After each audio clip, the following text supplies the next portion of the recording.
And he says, I just want to let you know, you guys are getting the worst chief I've ever worked for, and I've worked for a few in a few different agencies. Anti-police crap, which they guise under, police reform, justice reform, new way of policing.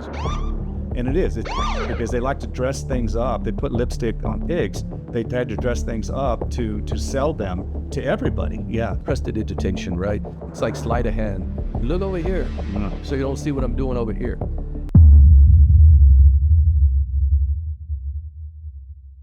The opinions expressed here do not necessarily reflect those of our sponsors. Blu Wolf Podcast.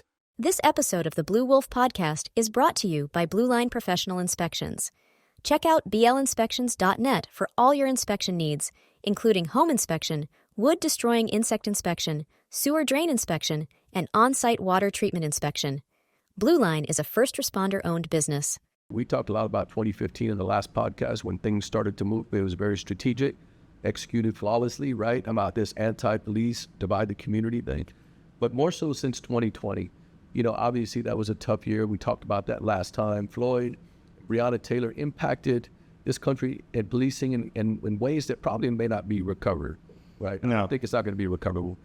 We'll still learn to operate around it, but, it's changed the landscape considerably. And since then, it has been much more in your face, cameras in your face to the chief of this department and other departments about what happened. They want it right now, right now, right now.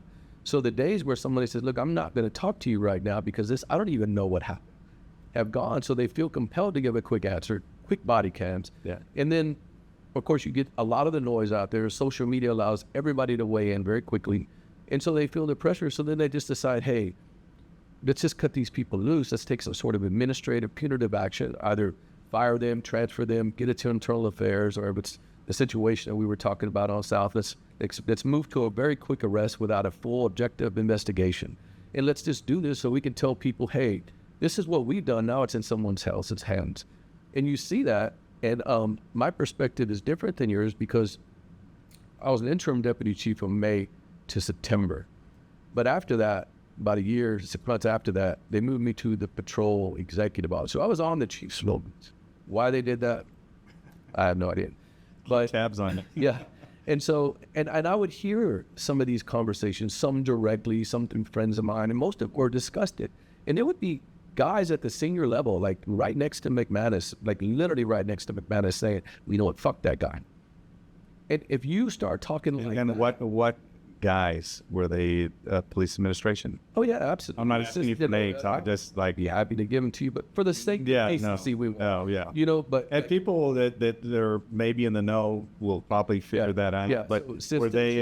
assistant chiefs, deputy chiefs, and they have internal assistant to the chief of staff and external assistant to the chief of staff. So and they would do this regularly, and it was just you start talking like that. And it just takes away the personal part of it, right? It's apathy with a capital A, right? It's like you have no regard for people. You're looking after yourself. You don't understand what they're going to go through, so you cut them loose. And when you start doing that, and then you start to be at the highest levels of the organization and no one's calling on you, you get bloated with self-importance. And that gets bigger and bigger and bigger. And there's no checks and balances, so then you have autonomy, and you get this. So tell me, what do you think because this isn't just, these aren't robots. They're not robotic. What drives that? Is it a character? Is it an attitude? Is it in your opinion? Because I've already mentioned that this washing their hands of these people is cowardly. So you're a coward if you're going to do something like that. So what character of people is it? Again, is it a character? What is it?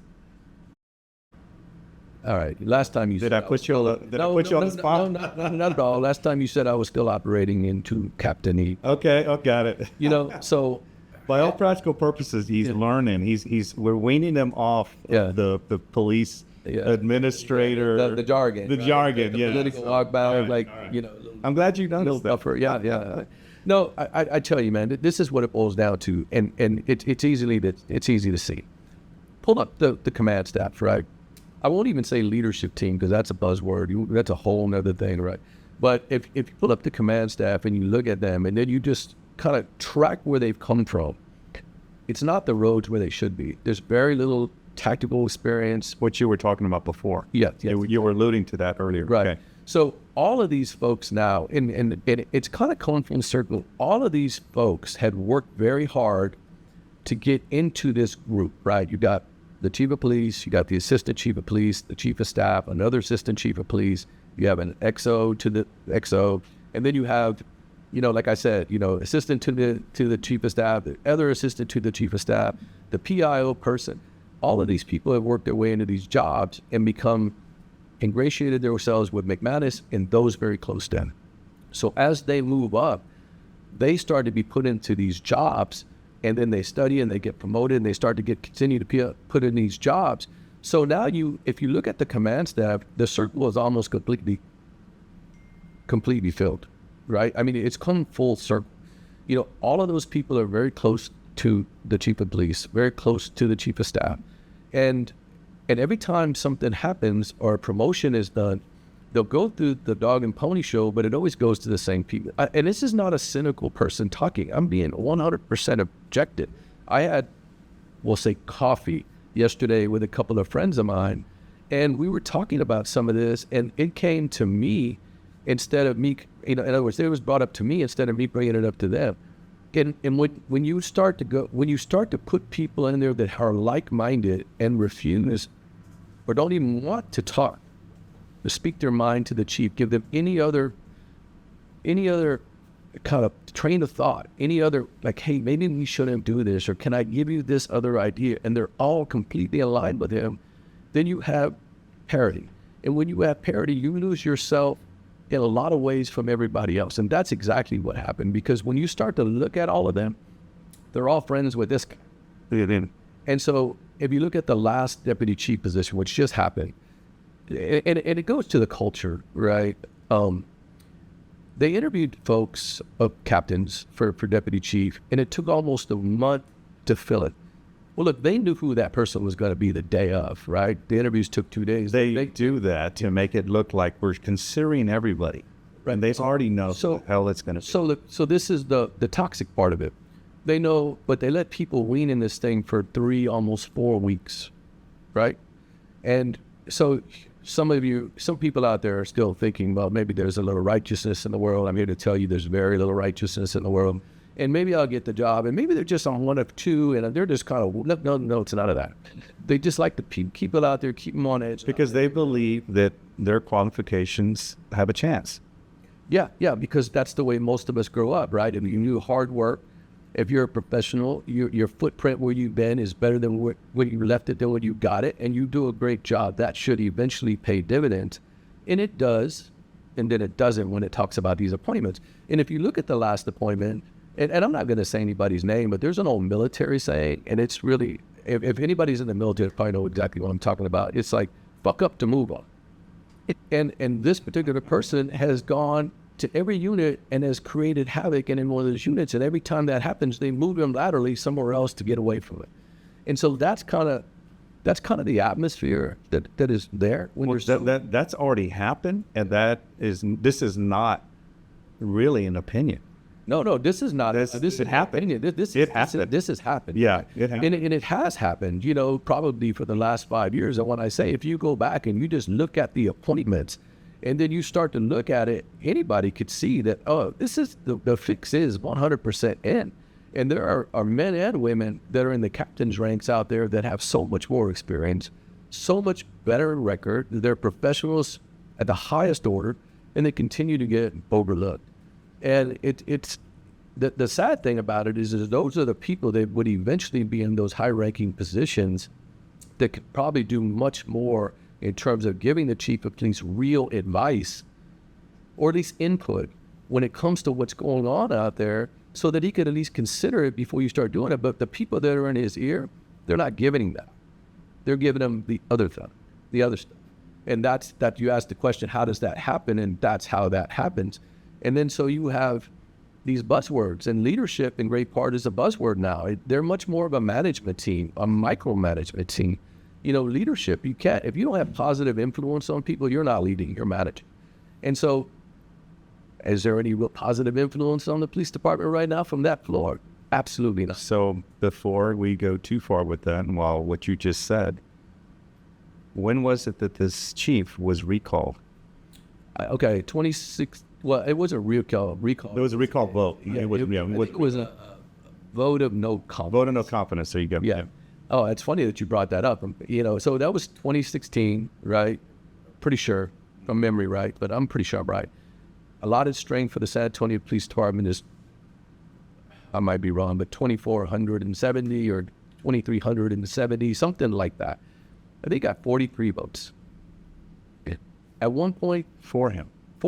Yeah. yeah, that means that's not even a percent. No. No. Fraction of a Yeah, fraction of a And so there was a time when that would have immediately kiboshed somebody, right? They would have had to been asked for their letter of resignation.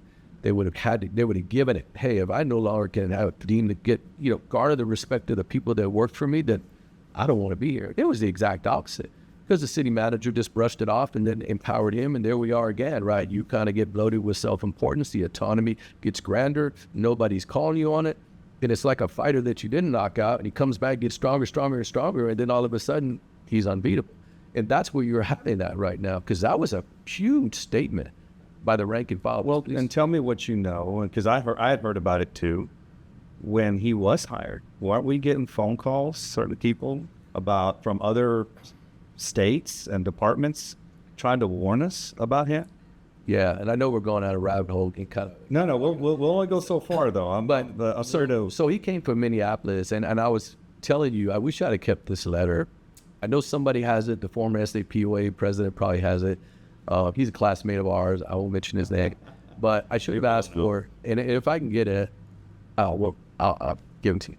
But it was one of these real interesting things, and it was what made it so interesting.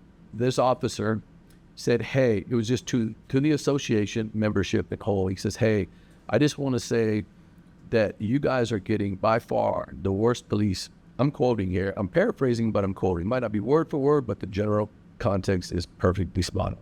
And he says, "I just want to let you know, you guys are getting the worst chief I've ever worked for, and I've worked for a few different agencies. And just so you know, he has done nothing but been good to me. I get him he goes, I've been issued 2 citations for valor, something else, for whatever he did." He says, "But he has completely ruined this department. And now you're going to get him, so be careful." And that letter started circling. And I know the chief seen that letter. I know people have seen that letter, but like anything else, it was in 2006, and most people can't remember what happened last weekend. Yeah. And so it was a strong indication of what was to come. And it came. I think what helped him and not prove that immediately was the political atmosphere around law enforcement, because things have changed drastically. And you mentioned Floyd. That's when they took a turn for the worse because of George Floyd. And that's another conversation of itself. George Floyd's situation was an anomaly, and we try to change, and they're still trying to do. From Minneapolis too, which is ironic. You're right, ironic. Yeah. But an anomaly on one turd. The guy, George Floyd, was a turd, okay? The guy was not a productive citizen. The world's a better place without him. But all of a sudden, they're trying to change what's, the new way of policing to prevent another George Floyd. Fix the problem if there were, but don't change policing because of that guy, And they try to make it racial, which they always do when it has a person of color. But that's kind of, that's the mode that we're in. I believe that it exploded because then our city government has bought off into this wokeness, which is all part of wokeness, this anti-police crap, which they guise under, police reform, justice reform, new way of policing shit. And it's shit because they like to dress things up. They put lipstick on pigs. They had to dress things up to sell them to everybody. Yeah. Why are you laughing? No, I'm not laughing. I'm smiling because I'm literally on the same page with you, and then you see this thing. But, when McManus got here, and still to this day, I admire him in the sense that he was a master marketer. Like he figured out the template. He's everywhere all the time. He smiles a lot of Twitter pictures. He's always picking up cats or feeding cats. And, you know, and people think, I will say Javier Salazar is better. yeah, well, Javier learned, right? Probably from him. Yeah, He's yeah, the IO guy, right? That's right. That's right. It is what it is, right? Of course, Javier took the opportunity and became his own kind of person. But, you know, it's really interesting when you start to see, it's like that old, what's that old word in like vaudeville days? Prestidigitation, right? It's like sleight of hand. Look over here, so you don't see what I'm doing over here. And That's our government, yeah, our country's government. And so he has done such an amazing job of painting the picture of someone that's everywhere all the time. But behind that, it's like a Hollywood set. It looks good. You walk behind it, there's literally nothing there. You don't know the operations. He don't know who's doing what. He doesn't know what investigations. He doesn't really understand the crime stats. I'll tell you a little story, and it's funny, and then we can kind of get back on track. When I was at the chief's office, we had a command staff meeting every Tuesday. And I say every Tuesday loosely because it only happened every fifth Tuesday, right? He was always too busy. But we had it last minute. We get, hey, command staff has been canceled. I was in that command staff when I was an interim deputy chief, but also when I was the XO for the patrol division. And one day we're sitting there, and I thought he was joking. We're sitting there, we're going around there, and the chief would start off, and we'd go around the table, and the chief literally said this, and there were many people in the room, and I'm drinking coffee, right? Because I'm like, okay, another one of these meetings, right? And the chief says, we're going to start doing something a little different. True story. And he goes, and everyone's kind of listening, like, okay, what are we going to do different? Like, talk about something that matters, right? And he says, we're going to start talking about crime. I'm going to spit out my coffee. I thought he was jacking with me. Like, we're the police department. That's all we should do. Right. And he was dead serious. And when we got out of that meeting, everybody just kind of gathered and just, what the F was that about? And he was dead serious. So I'm just trying to give you a little insight of like how the mind works. Yes. And so the moral of that story is not to showcase him in a negative way. Probably it just did. But more so that crime is something the police department should be talking about every day, right? Like, what should we be doing? And it's not just it's hotspots. It's about finding offenders, focusing on those offenders, getting them off the street, and prosecuting them successfully. That's our mission. Keep the public safe. And it's a funny thing you say it like that, because I say the same thing about use of force. We always talk about use of force, although they use a lot of force. Every officer that is recognizable as law enforcement in the public's eye is using force, right? We step out with a badge on our belt. Just to use presence. Our presence. Yeah. Is we're using force. So when you tell me, you use an excessive force, if we show up to what they call a small situation, let's say a minor accident with 10 officers, are we using excessive presence? You know what I mean? Is that excessive force? Yeah. But it's that play on words.